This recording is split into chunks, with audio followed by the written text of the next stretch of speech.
Hey everyone, welcome to POPXP. And before the show starts, make sure to click that subscribe button and click the bell to get notifications when we go live and we upload awesome new content. And don't forget, if you can, make sure to share our stream on all your social media outlets. We appreciate it, and thanks for helping us grow the POPXP channel.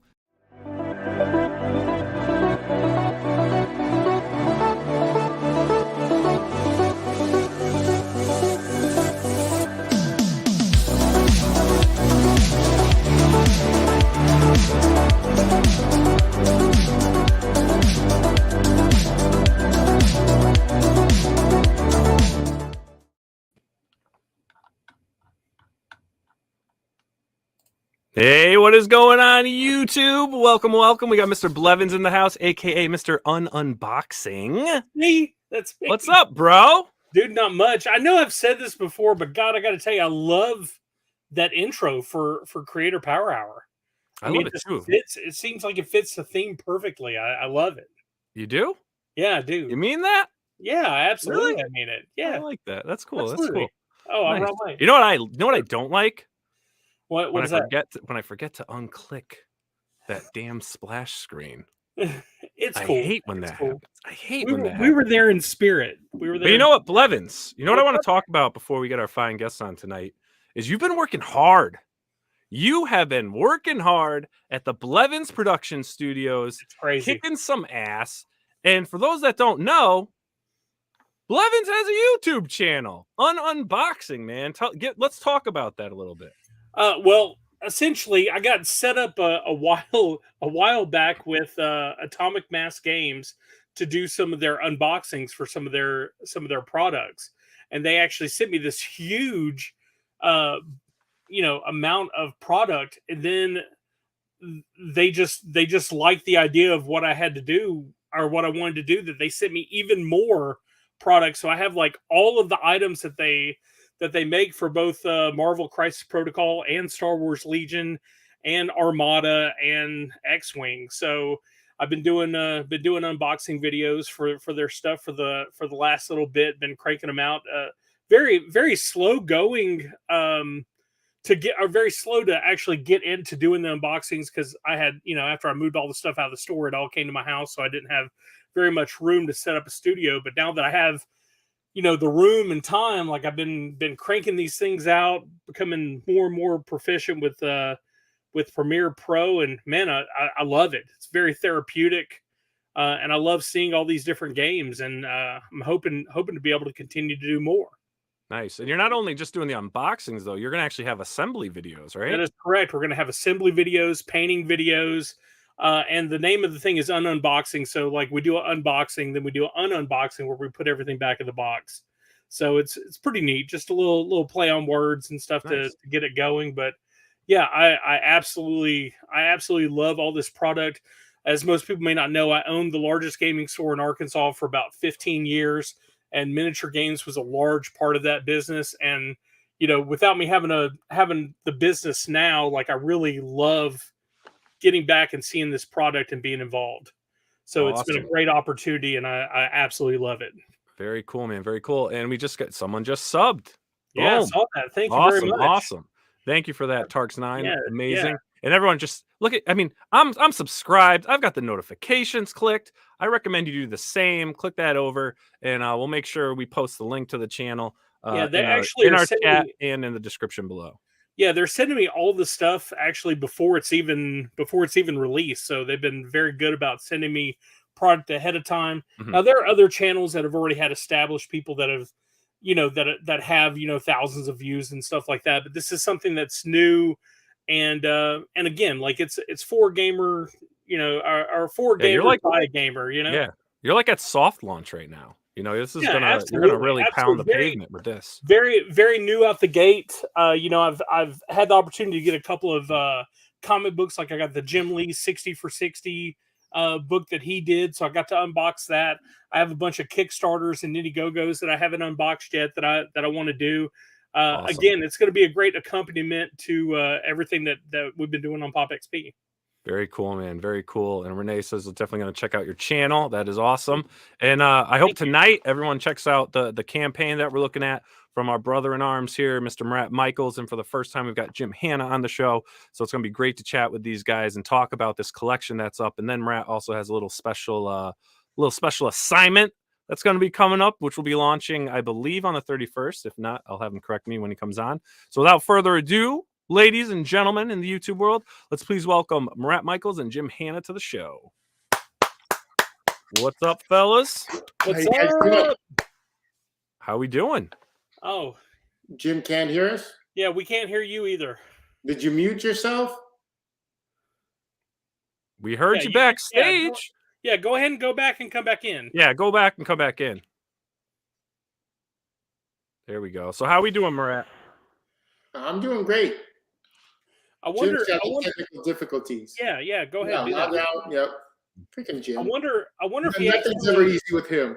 That happened with Ben Dunn, remember? Yeah, but I think what happens is when the show actually starts and they get kicked backstage and come in, for some reason the microphone, like with StreamYard, kicks over to where the speakers and everything is the microphone. Like the microphone doesn't have any speakers, you know? Because that happened with me a couple times with the Yeti. Did it? Like I had to go into the audio and actually adjust it. Oh, interesting. Doing a little technical support. Please stand by. Your call is important. Technical support. So, Marat, you've got this campaign going. You've got another campaign we're going to discuss. How many campaigns are you up to? I'm back and I can hear. Beautiful. Nice. How many campaigns are we up to? Well, in general, or just, man. I don't know. Quite a few. We got quite a few planned for this year. I can tell you. I'll just go into my Kickstarter page as we talk and tell you how many we've done. All right. And while you're doing that, Jim, man, welcome to the show. First time having you on. Yeah. You've been working with Marat for a long time. I know this series originated in 2014. Yes. Can we let's get to know you a little bit, man. Let's get your origin story. How did you get mixed in with the ooze and get these creative superpowers? I was bitten by a radioactive pug back in the day. Bugs are deadly. As far as I've been doing this, I don't know. I think my first published work was probably 2007, 2008, something like that. A book called Philly for Arcana. And I've just done things here and there. And, me and Marat have been buddies since I worked at a comic store back in the day. So we've known each other for 20 plus years. So it was always as I was trying to get myself situated and footed, Marat was always a great mentor and always gave me great advice. I was lucky enough to be around some let's kiss Marat a little bit. But no, but really it taught me so much.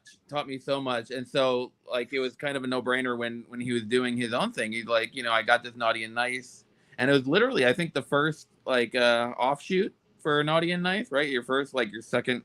Yeah, it was the first spinoff that anybody ever did. It was fun. Jim's a buddy, and I always want to see my friends do well. And Notti and Nyce was really taking off, and I was like, hey, you know what? Of course, Billy can't make it. Can Billy ever make the show when I'm not there? Hey, but he threw in a super chat. That's worth it. I like how he pops in with a little head right there. That's awesome. Look at that. I love Brian, but Billy literally that's Marat's coming on. I have a family thing. I actually asked him specifically if I could be on tonight because I haven't been on with you the last couple times. So that's my bad. That's funny. No, that's funny. But yeah, so I was Notti and Nyce was really taking off and becoming successful, and I've done other creator-owned stuff. I've done a book called Jackrabbit, a book called Pugly, starring my dog, which I will show you guys once again. I know Oh, he's sleeping. Look at this cute little. Oh, yeah, look at that. He may wake up and start annoying us, so we'll see. But yeah, no, I've done a lot of creator-owned stuff. But doing the thing with Marat, it's always great working with friends. When they're good people, because comics is such a small industry as it is. So it's great to have good friends and be able to I wish I could say I'm a minimalist, but literally I've been in this house for 8 months, and I haven't had a chance to set up my office, Daniel. It looks like you're on the Death Star. It looks like you're on the Death Star. It's gonna get there. It's gonna get there because it has to. Because it's pathetic the way it is right now. No, it looks cool. Like you got. You know what? It's either decorate the office or work and draw stuff. And Marat is a machine. Let's just say that. There's priorities, I guess, right? Yeah, definitely. Yeah. Yep. Exactly. So Awesome. I'm striking while the iron's hot. So Hey, but with Jim, like he said, he's been around and he's been doing he's been doing stuff on his own, doing a lot of stuff, and I've always been a fan of his work. Mhm. And like we're buddies, and he kind of pitched this idea about doing a spin-off, and I was like, let's do it. We'll tie it right in. It was easy. He was like, oh, Notti and Nyce, what if we did a Joy and Pain? And I was Genius. like, oh. And then he got me with like, it's like a 70s prison movie. And I was like, so legit. Yeah, because that's kind of my wheelhouse is terrible movies as well. Not just retro video games, but terrible movies. So like Joy and Pain is basically like all those grindhouse, like terrible 70s movies, women in prison movies. But it's like kind of like with like the secret agents coming into it and doing their kind of like melding into the prison population to kind of get the story going. So it's kind of a mesh of like a Notti and Nyce and just straight up those 70s, like every I do another book called Kill Count, which I had on I've had 2 issues on Kickstarter as well, and that's basically like an 80s action movie, like every trope, every stereotype that you've seen in those movies, like not even just like the Arnold Schwarzenegger ones, but like the really terrible like video rental ones that you'd get when you were a kid. So like so that's definitely direct to video. yeah. Awesome. Well, so that's definitely like the terrible movies with the cage teeth. Yeah. Anything with, like starring Billy Blanks or something. That guy did stuff before Tybo. Yeah.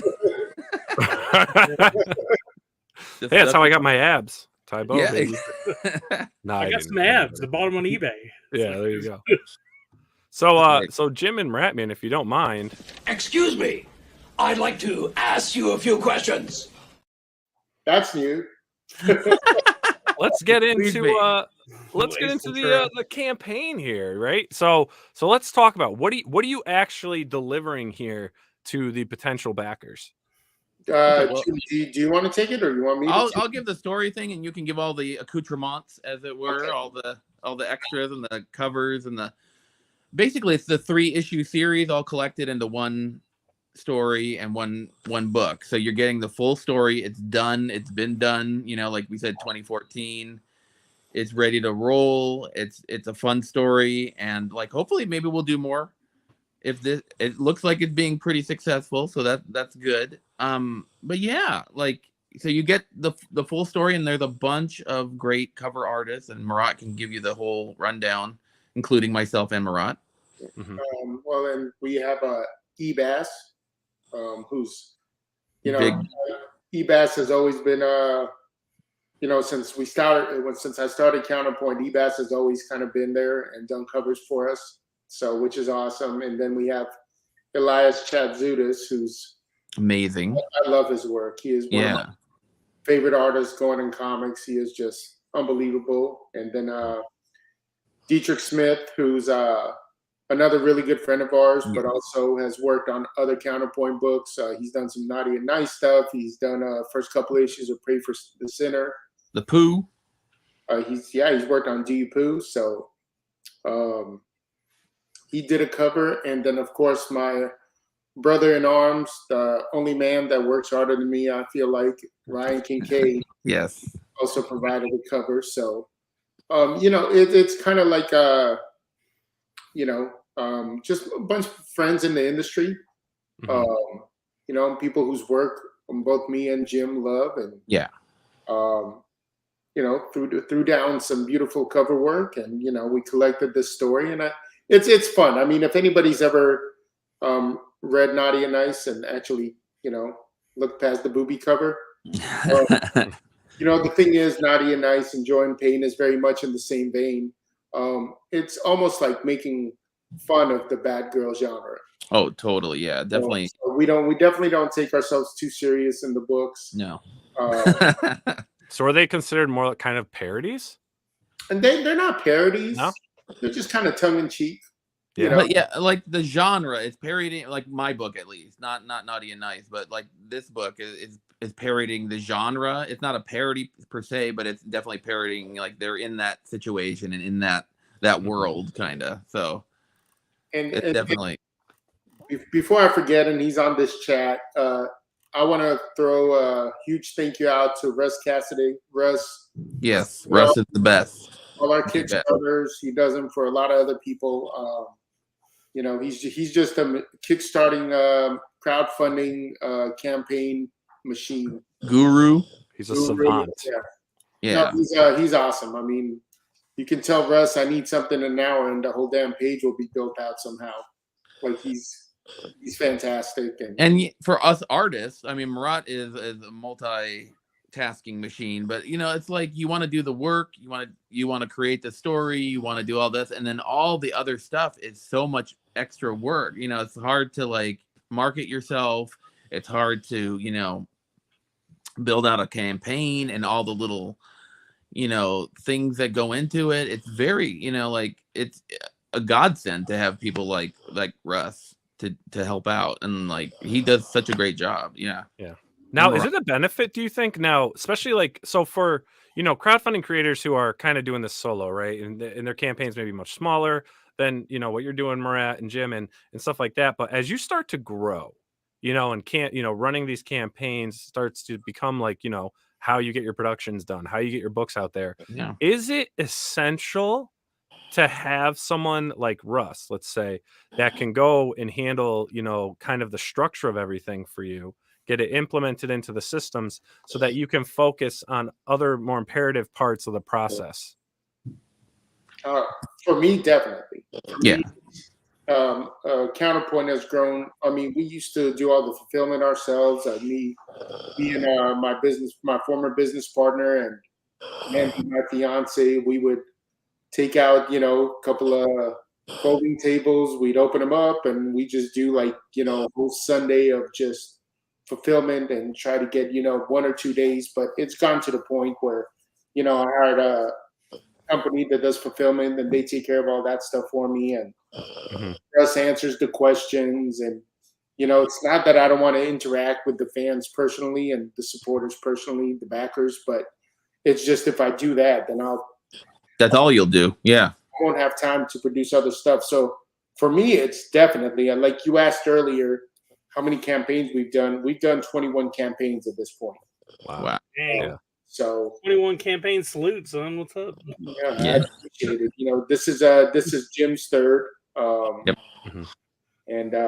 And he's had a couple that were done through, right? Like Pugly was done through. Yeah, we did Pugly on Kickstarter as well. That's with a different publisher. Yeah, with a different publisher. But Jim's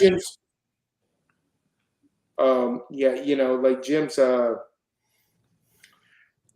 Jim's learning, as this is, as far as I know, so far, Jim's most successful one. Definitely. Like where Marat is at, definitely he needs those people. Like when you're just getting started out, you're doing it all yourself. Like when you're, it's your book, your thing. Like I said, I write and draw my book to get a colorist. But other than that, it's like doing everything. But when you're at a certain level, you're certain, start, you don't want to it's better. Like I personally love to do that, but yeah, at a certain level, like where this is like, there's so many like moving parts to like a bigger campaign that when you're at that thing, you have to get that help or you'll get overwhelmed. It's pretty much a fixer, basically. Yeah. Yeah. I mean, I still do too much stuff on my own. Like people are like, "Where's your staff?" And I'm like, "Yeah, Marat is a." But you're unique, Marat. Like I don't know how you do everything you do. Like Marat juggles a million things and a million. So I mean, he needs to have more of a staff. I do, but it's it's somewhere between being cheap and a control freak. You got to control those costs, man. But honestly, at this point, it's way more the control freak part. Like I just get frustrated. Like if you can't do it the way I want it to be done, pretty much right away, I'm like, I'll just do it myself. Like So again, Russ is like a godsend because I send him like 3 words and he knows exactly what I want and he does it. So getting good people, I guess, is the right answer. Like not just Russ is a champion, basically. Yeah, and I mean he's a champion. Yeah, and he is. I mean, Billy obviously has this experience. Like at the end of the day, if something's messed up, it's always you're the guy they look at, and you're the guy that they go.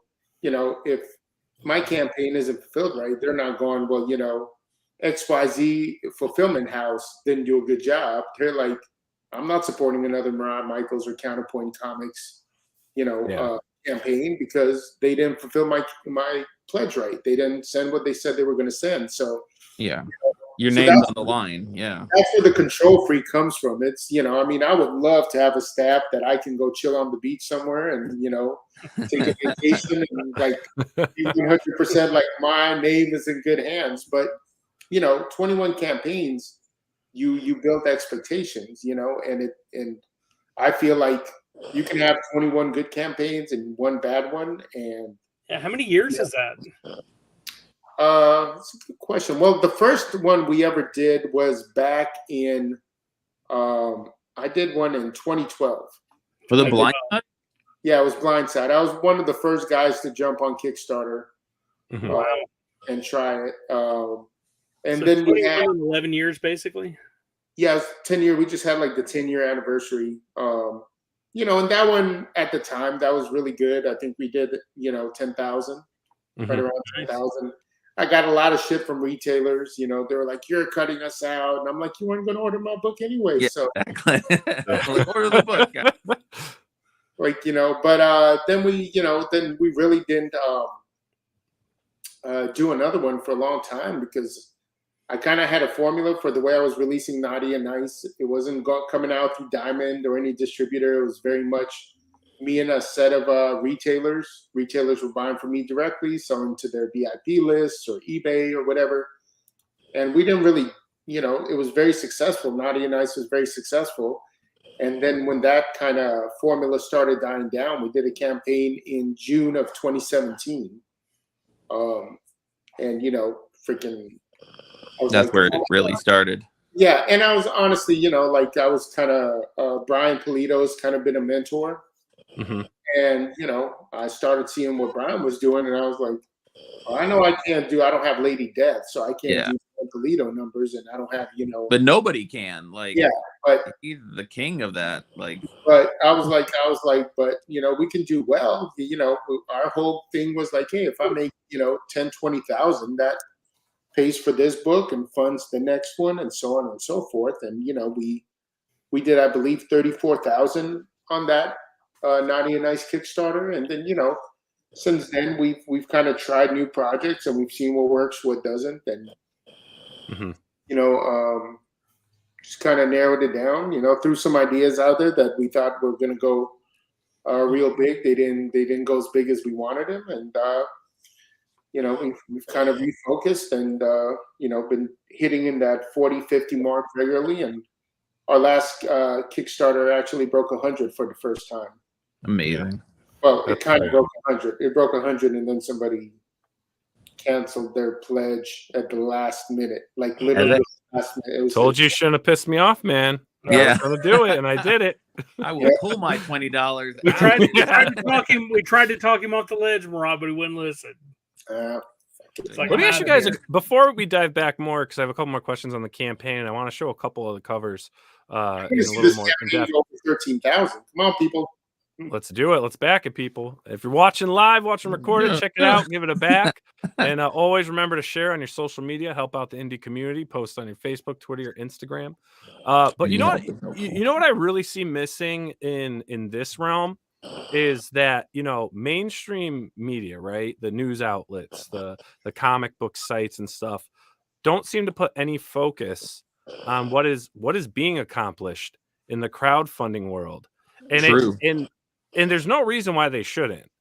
Unless there's, corporate leaders that don't want anything taken away from, mainstream comics and, that market. But there's really, in my mind, there is no reason that campaigns that are making over 100,000 or hit that threshold. Where's the article? Where's the article about the book? It's obviously bringing in attention. It's bringing in more money than, what the mainstream books bring in. You know, if you look at the total of the campaign, I mean, the sales figures are far different because, doing this type of stuff it's kind of boutique, right? Yeah, it is totally. And you're giving a special product to your special backers. Whereas, in comic shops, you're going to get your floppies, or you can get the special books, but it would, it's a different realm because this is more of a personal, this is a bonding between creators and backers and, and a direct listening to pipeline them. and a direct pipeline to them, and that's a special thing about like Kickstarter is or all crowdfunding is like you get right to the people. For sure. And, like where else? Even like Brian Polito, right? If you tally up his campaigns for the year, he's over $1 million easily. Yeah. Why is that not news? Because they only want to focus on the negative about it. Like, if something like, again, we could have 100 wins, but if there's one loss, that's what they focus on. Yeah. That's what the tabloids in this, in this realm want to focus on. I think in all realms. Yeah, I mean, drama sells, we know that, but at the same token, for this industry that is go ahead, sorry. This industry that, obviously there's a decline, and technology, I think, takes a big bite out of it. Video games, other things. I mean, kids are more interested in interacting with the story than reading a story, right? So, I think a large customer base is, the comic book readers, the guys that, were reading in the 80s and 90s and, further back than that. We didn't have all the, we had video games and stuff, but it's nothing as immersive as it is today. Where it's a full-length feature film that you act out, right, with a virtual character. So you'd think, especially with the comic book sites and stuff, let's bring news about what's being developed out there, but they won't do it. I think the reason is there's no way for them to monetize off of it. Like honestly, like what are would you rather talk about Jimmy Palmiotti and his Kickstarter that did 50, 60,000, whatever it did, or his new issue of Harley Quinn, which you can then tie into the movie and post a picture of Margot Robbie and post a, screenshot, of Batman or whatever it is. You see what I'm saying? Like, it's harder for these sites to monetize what we do because, you can connect with known characters and known IPs, and really. Out of the known IPs, there's really thank you, Daniel Russell. Yeah, thank you, brother. Of the known IPs, like really the only ones that I like, if you go on, I don't know what's comicbook.com, the only one that could be a headline that people recognize is Lady Death or She. Because after that, the fall off is, tremendous as far as name but it's hard to get name a new brand IP going, without some sort of. Hey, we're over. Jim, congrats, brother. What's that? Oh, shit. Over 13. Okay, awesome. There you go. Boom. Yeah, the thing that really sucks about the way they have these news sites that are specifically for comics. Yeah. Like they're solely comic news, but they're missing out a whole piece of the pie.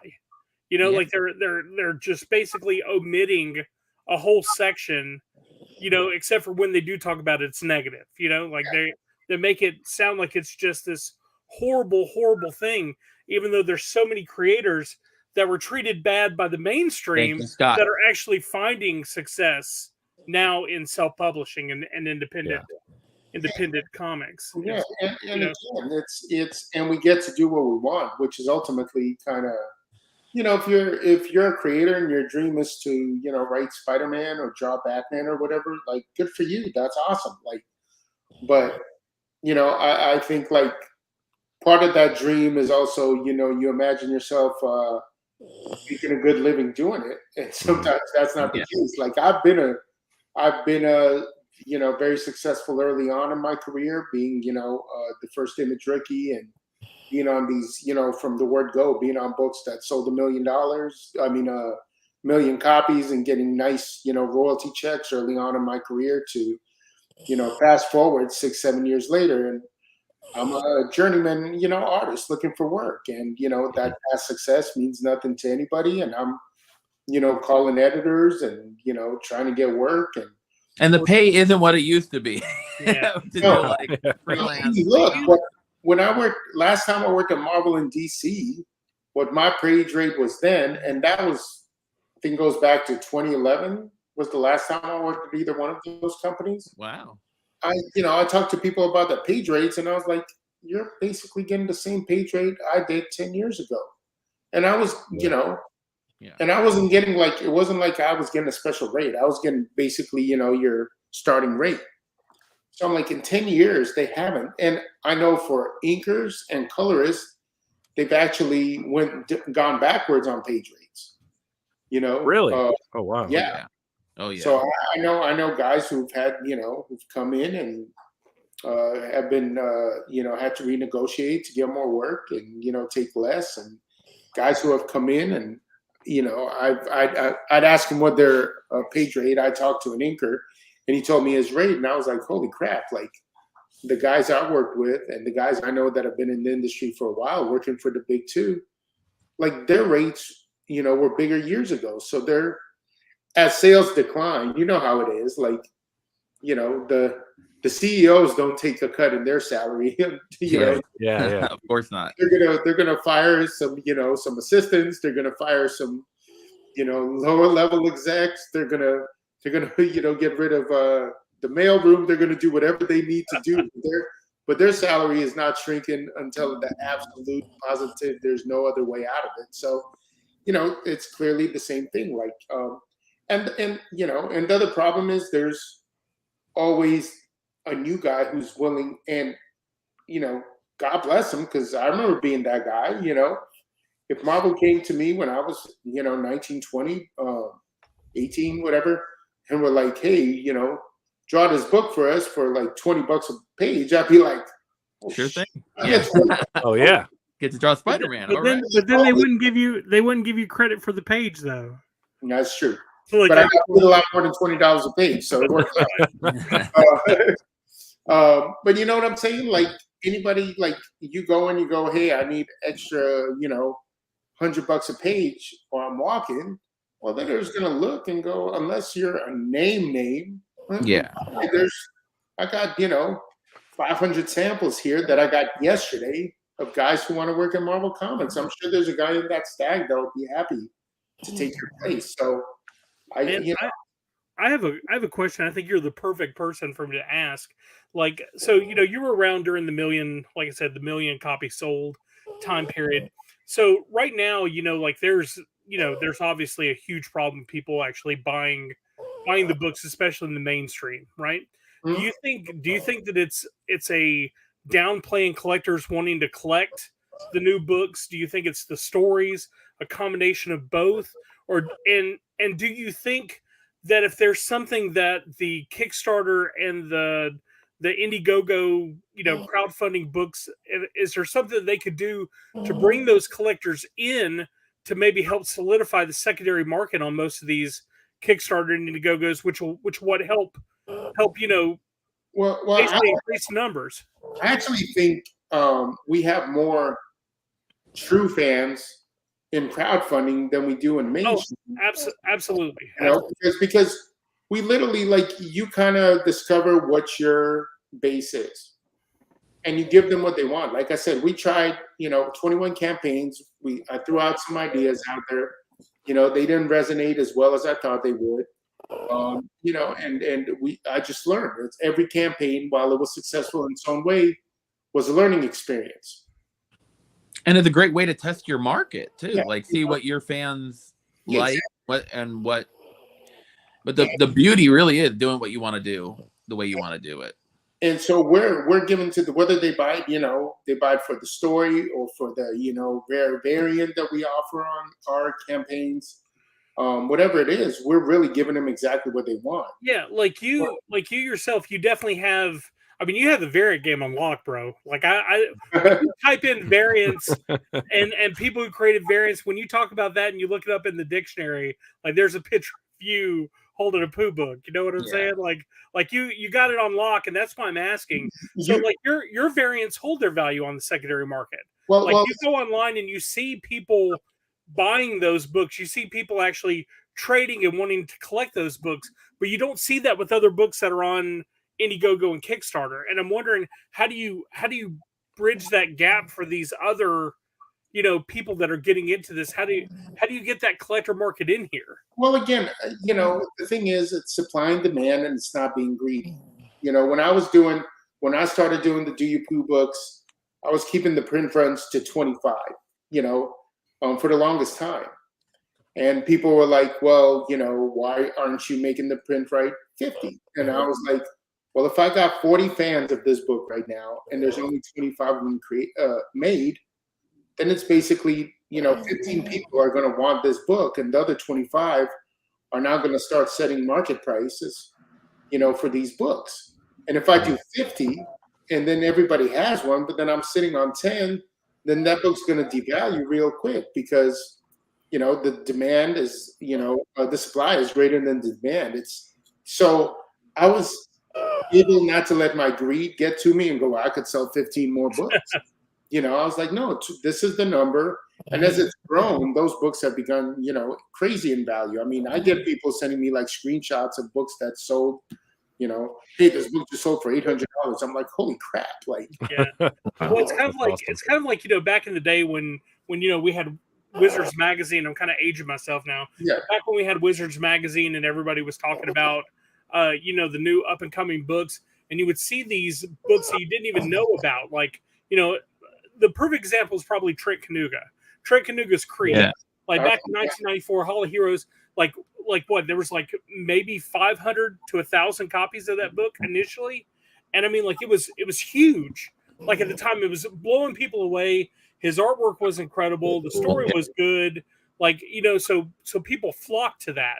And that was a smaller crowd base than what we have now. And we have a larger crowd base, but these Kickstarters, Indiegogos, they're printing an even smaller amount. Like it's literally made to order. So why is why are we not getting more collectors? Not, again, you got the fan base and you have the people that are following you on here buying, but what's keeping the collectors from coming in and getting in on this? I think knowing about it. Well, right? Also, Where's Wizard today? The news not the comic news not covering it. Well, I also think here's the thing. You establish that you're going to be there a year from now, 2 years from now, 3 years from now. So I believe like she or Lady Death, I've been able to do it with Notti and Nyce. These guys have now go like, I'm not investing into a book that's hot today, and I'll never see an issue 2 or 3 or 4 or 5 or, etc. So I think that's part of it. A collector wants to know that this is going to be, it's kind of like, remember when Red Goblin was like the thing for a month? Yeah. And Amazing Spider-Man Red Goblin with like Alex Ross covers.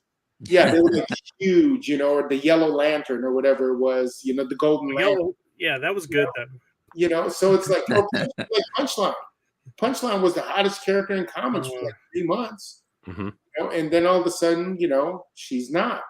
And nobody cares because she's kind of not a big part of the story anymore. So I think part of it is as a collector, you have to believe that whatever you're investing in is going to resonate, for more than just 2 or 3 months. I mean, I think that's the problem with mainstream comics now is they don't build these stories out. Yeah. Well, and mainstream also fakes a lot of the hype.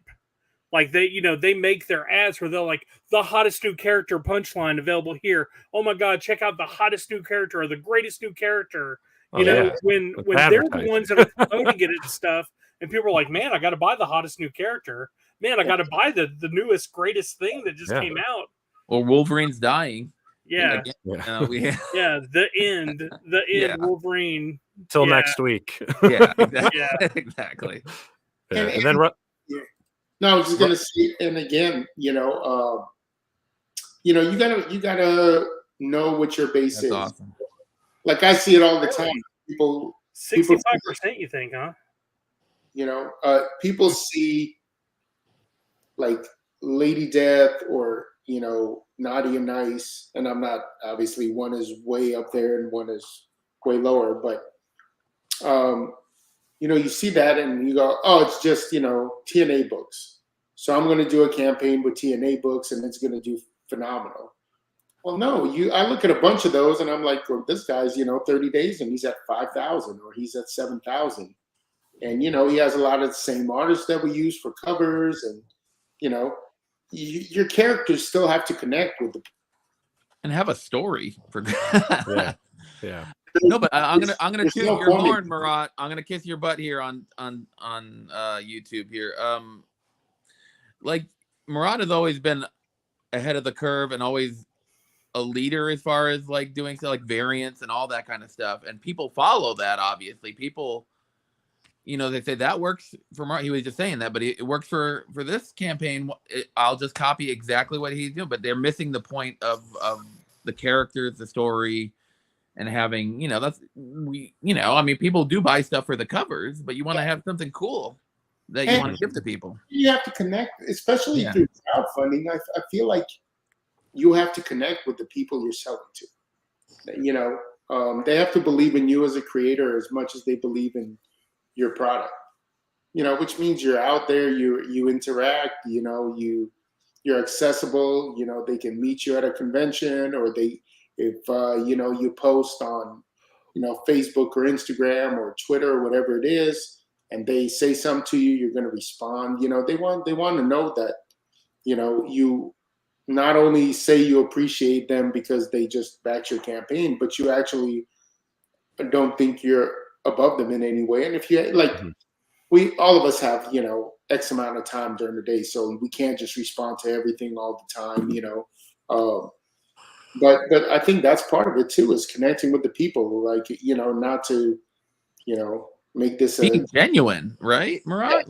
And genuinely connect. And it's easy to say thanks when somebody just handed you a $20 bill, but you can tell when somebody says thanks and it's real, and when somebody says thanks because it's the right thing to do.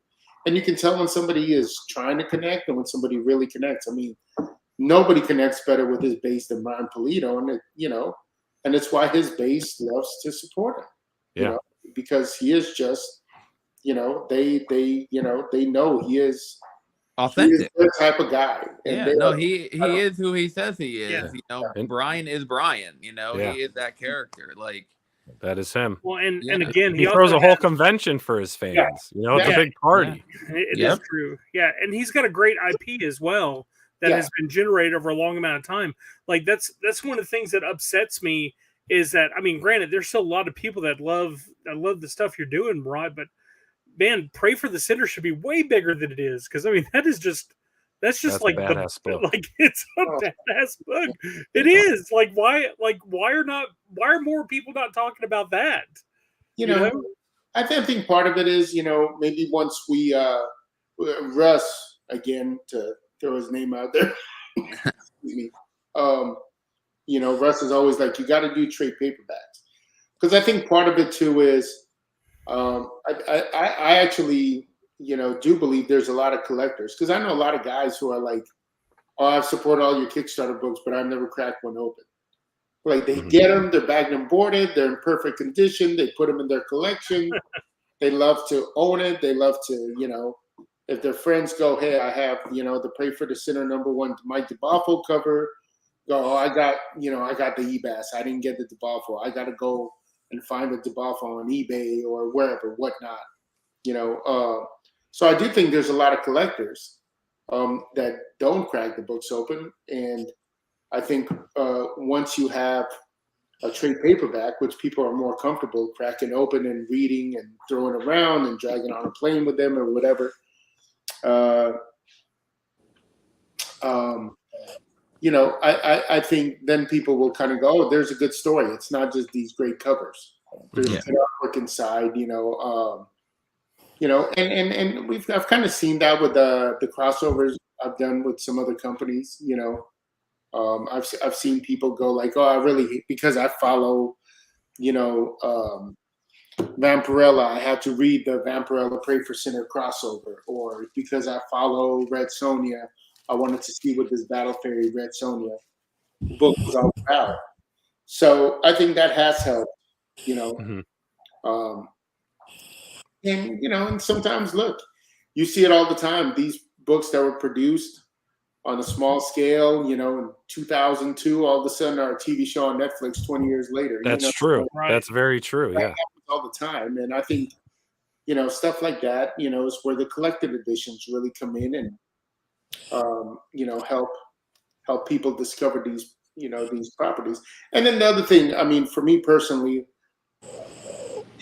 I think if I had a big counterpoint booth at a lot of conventions and people were walking up and they were buying reader copies, it would probably have more awareness on the product, and people would actually go like, "Oh, it's more than just a sexy girl on a cover."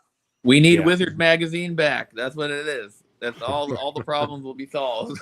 Yeah, one for indie Find comics. your way into the top 10 and do all that fun stuff. There you go. We need a definitely independent comics wizard, because I mean we have Bleeding Cool, but we all know now what Bleeding Cool is after. Yeah, they don't really want to talk comics. They want to talk their whatever is happening with them at that time. They Bleeding Cool. It's not a great site. I'm going to say it. But I mean, how many great comic sites are there these days where you can get? They're also commercial, and actually, if you read a lot of them, it's like our opinions are so and so, and we're owned by NBC Broadcasting and blah blah blah. So they're all owned by major media, media outlets. All the big players, ABC, NBC, all that stuff. They're all bought out. Well, that's how they're able to get copies of the books before anybody else, though, and be able to review them early. I mean, like. You and I both know we've reached out to be like, hey, look, we'd really like to do a review on this book before it comes out, and people are really kind of keeping it close to the chest. Like the tides are changing, Blevins. Tides are changing. I have been doing that, and I have received some good luck on that. Frank Miller Presents. I'm an advanced reader, and I have some reviews that are going to be coming up. Ooh. Same for Civi 8, which Kevin Van Hook is working very closely with. And fingers crossed, I'm talking with Boom right now. I want to do that with some of their titles, and then move on with that. And I mean, speaking of advanced readers and reviews, I mean, do you think that could be a tool as a crowdfunding creator, an independent creator, trying to get advanced copies of books to YouTube channels to guys that are reading and reviewing? I Dolan Waddick, who he's a good guy. He's really good at that. Like the projects he writes, he definitely reaches out to all these guys that do reviews. He is really big on that. And I do think there's a lot to be said for doing that. You get the word out, and people go, hey, this is a good book. You should check it out and support it. But I think the only problem is a lot of Kickstarters. The book isn't even done. Yeah, you're getting funded so you can go to print. You're getting funded so you can finish coloring or lettering it. Especially the smaller guys.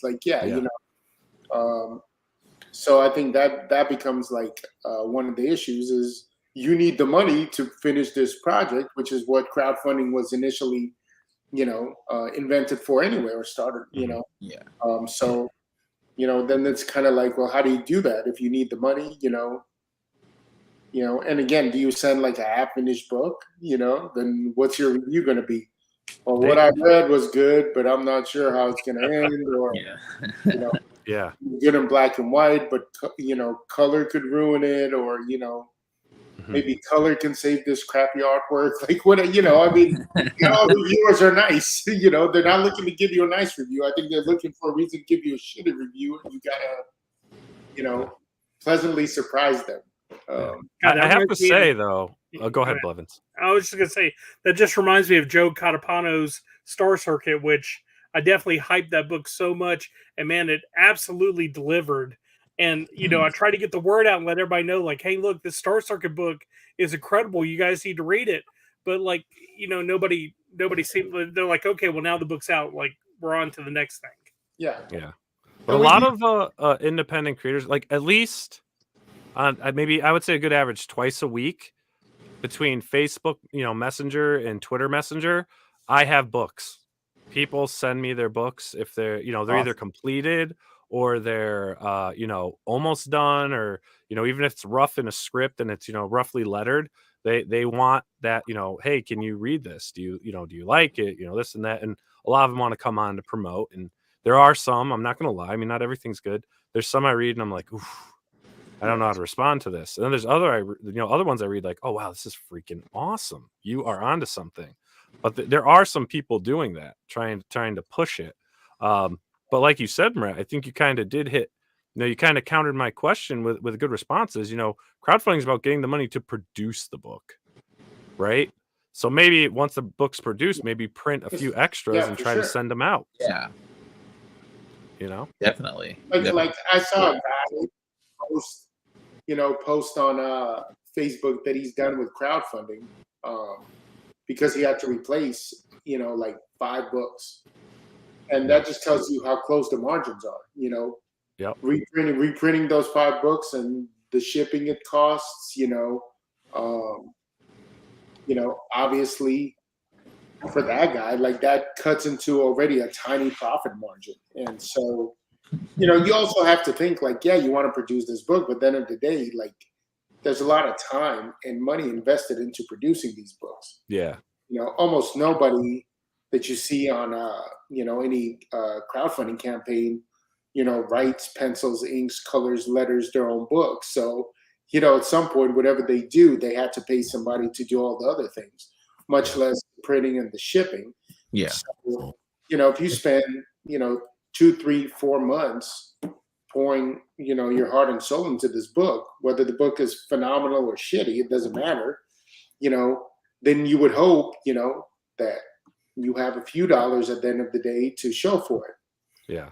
Besides getting it out. Because a lot of people are like, they're working they're not working, a great job with a lot of money that they're making, and this is just a fun little side gig. A lot of people are, either this is what they do, this is how they make their living. They're either, on the con circuit trying to sell sketches and prints or whatever, and, publishing a book is their dream, or getting their IP out there is their dream, or they're guys who are working, at a gas station and they come home and they, after work, That's it, yeah.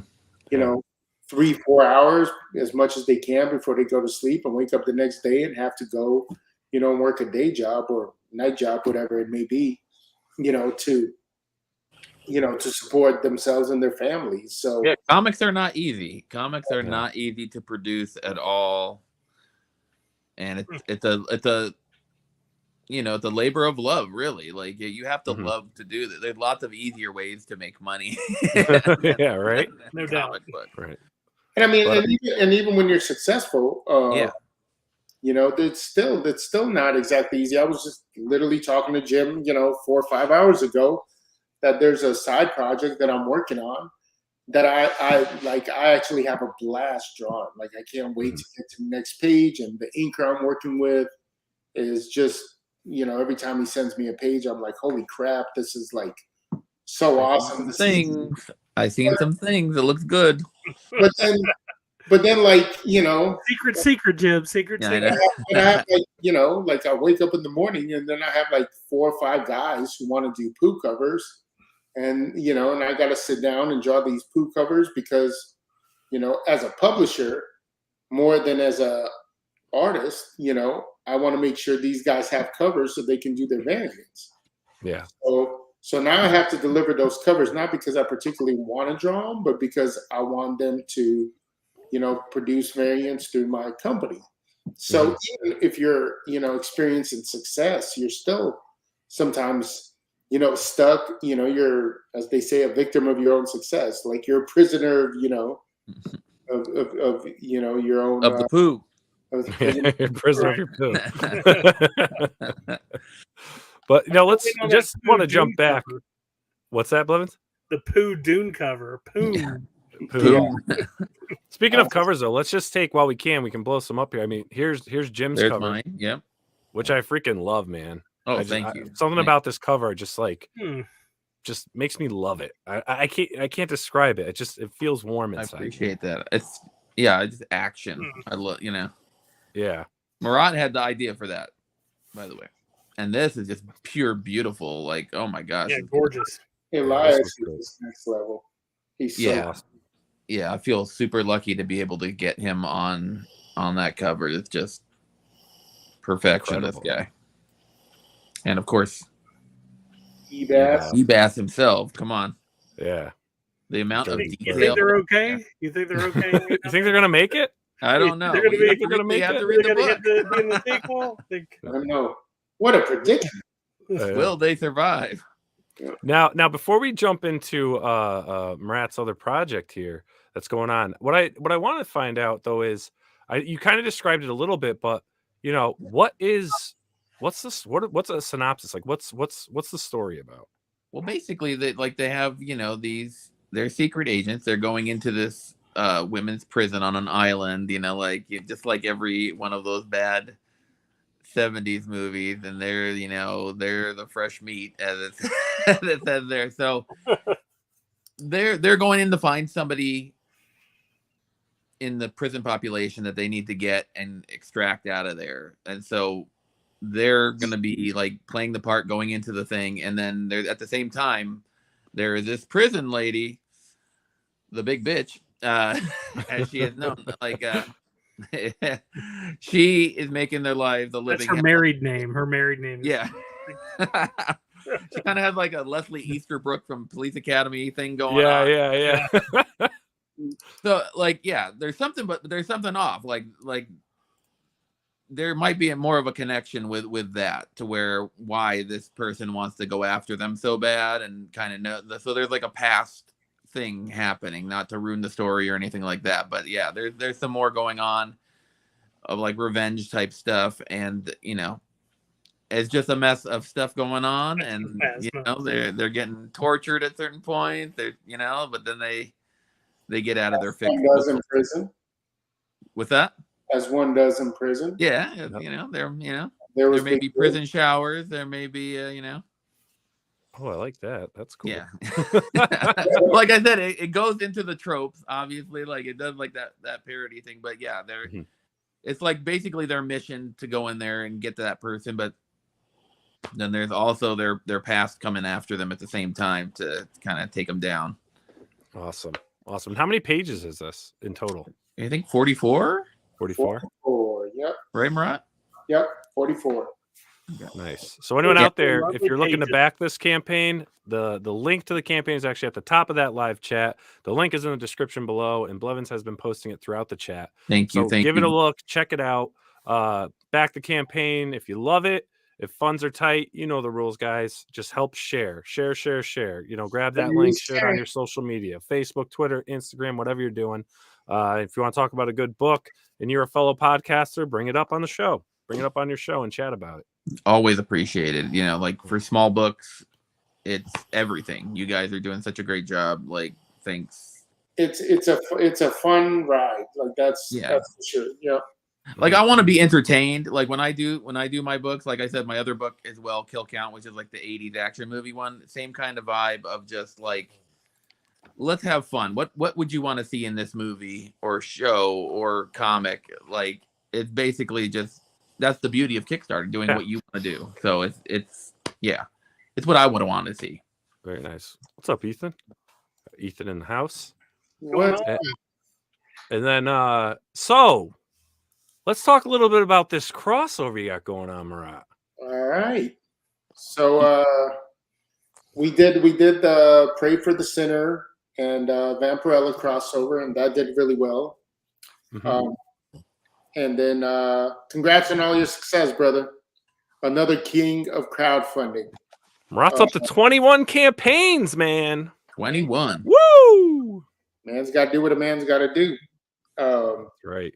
And then we did Red Sonja and Battle Fairy, and that did well. So Nick called me up and he was like, "Hey, well, let's do another crossover." And he's like, "Let's do one with Notti and Nyce because that's your most successful book." And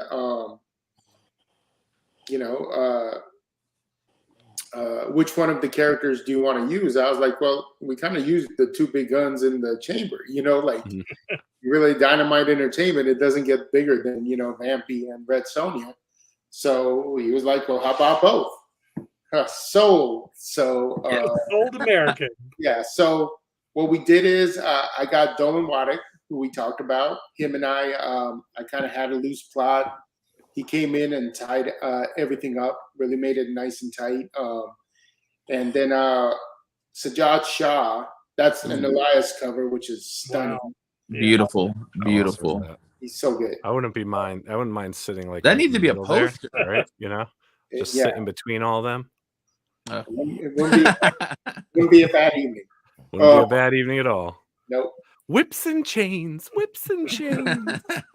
Again, a man's got to do what a man's got to do. That's right. Right. So Sajjad drew the Pray for Sinner Vampirella crossover. So we brought him in, and he did a chapter where Vampirella meets Nyce. And then Matthew Weldon, who drew the Red Sonja Battle Fairy crossover, came in and he did the chapter where Notti meets Red Sonja. And then I kind of bookend, the story. I do the first 5 pages and the last 2 that ties everything up. And I'm super proud of the book. It's going to be, again, Daniel, whatever floats your boat. I don't care. We know what you got under that shirt, Marat. We know what you got. Don't worry about what I do in the privacy of my own home. Every time he gets a backer, it just zzz a little bit. Yeah, Like, ooh. That's how we get so much stuff done. Yeah. You guys are really derailing this. Yeah. Go ahead. No. So, super proud of the book. Again, got covers by awesome guys. There it is. There's Dolan right there. There we go. What's up, man? Thanks for the super chat. It was a lifelong dream to write comics, and now I'm writing them with Marat. This was so much fun writing these characters. Kicking butt. Thank you. Awesome. Nice. Yeah, so, again, we got Ebaz doing a cover. We got DeBalfo, Ryan Kincaid. All the hits. Obviously, the Elias Chatzoudas cover that you showed is kind of like the cover. Matt Weldon, he produced actually 2 covers. So we're super excited. The campaign launches next week. Nice. We're going to start revealing more and more. This image is actually Mike DeBalfo drew the Red Sonja and Notti, and Ryan Kincaid drew Nyce and Vampirella, and it's actually cool. Connecting covers.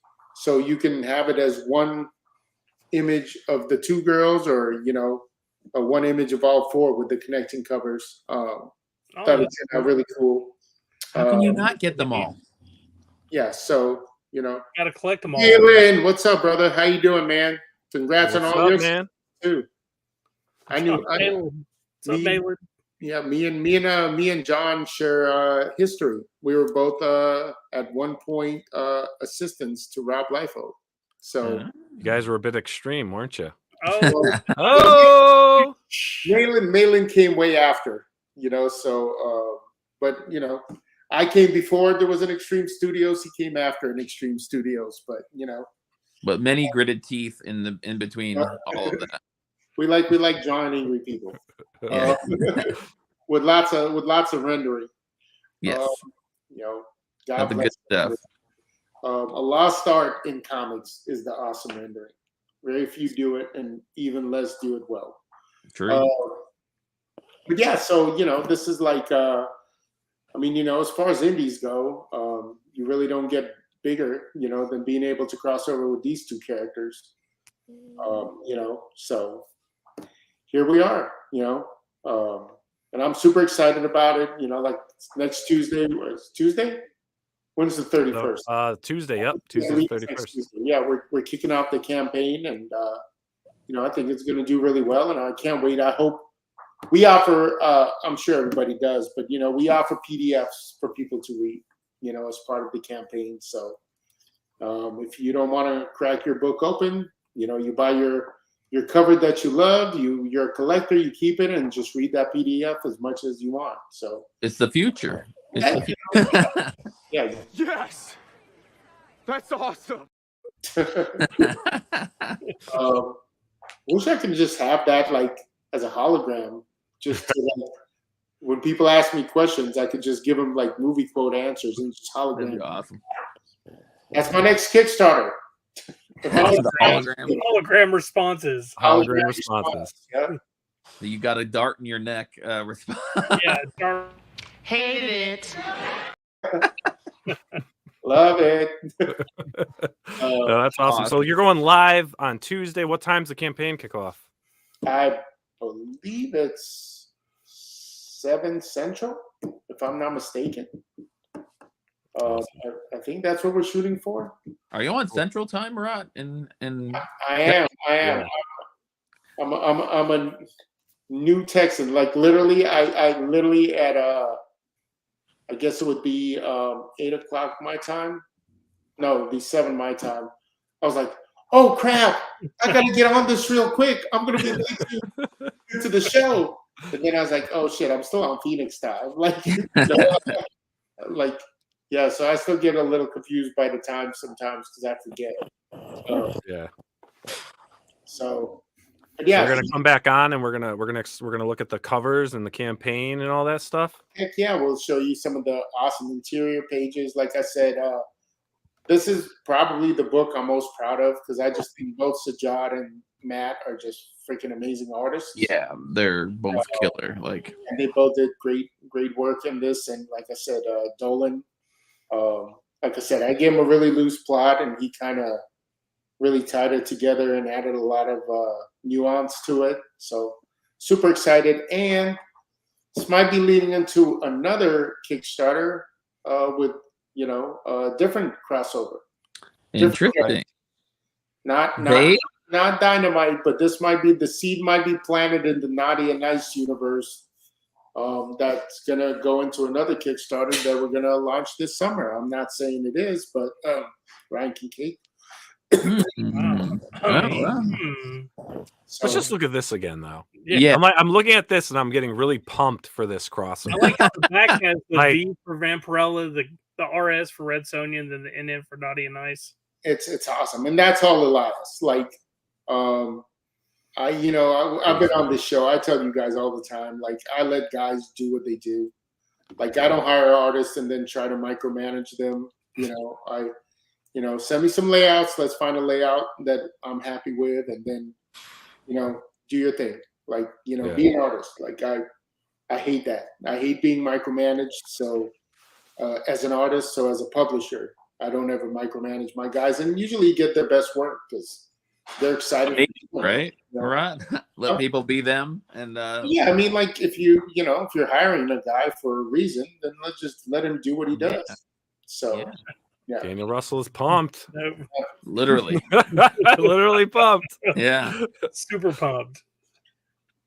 That needs to be a poster, though. That cover is so good. Daniel Russell, Russell Cassidy, related? I don't think so. What? Nuts. So this is up right now. So this is the email link. So Yeah. the link's down below, guys and girls. So if you want to, And I put it in the chat as well. We're definitely going to be doing some some stuff that's only going to be available the first day of launch. So there's going to be some packages that we're literally only going to have live for 24 hours, and then they're going to be gone. So you probably want to get get notified and sign up for it. Mhm. And again, we're super excited about it. I think people will absolutely dig it. And Nice. Well, the heavy hitters of the heavy hitters. This is your big, we're going to see what we can do.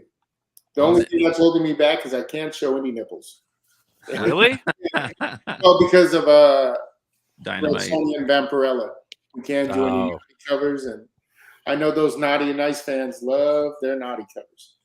They But love them nipples, man. But there's nothing under a D cup in that book. Let's be they honest. love- You can Because there's no nipple, they ups the size. So Yeah. you guys are, That's how it works. you're getting more volume. It's because of science. Yeah, again, you got to do what you got how to it do. works. It's know. how it works. Now, are you running this campaign or is this a Dynamite campaign? This is a Counterpoint Comics campaign. Great. Nice. Awesome. So we're super With a excited. Y. Nice with a Y. So, Yeah. Very cool, man. Well, hey, I really appreciate you guys hanging out with us, talking about these It's been campaigns. fun. Yeah. It's really cool. I know Blevins and Jim want to talk about some retro gaming and video games. snuggle over a little Zoom chat, in front of their fireplaces and talk about, drinking a nice cartridges, Cabernet, right? Right.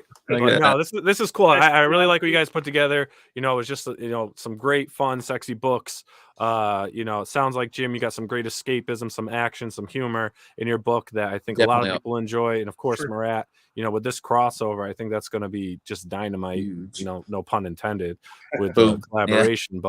Yeah. But if that one print you sent us is what we're going to be looking forward to, man, I think it's going to to be absolutely gorgeous. For sure. Huge. It's a beautiful book. It's I'll put it up against any Marvel or DC book on a monthly basis. Yeah.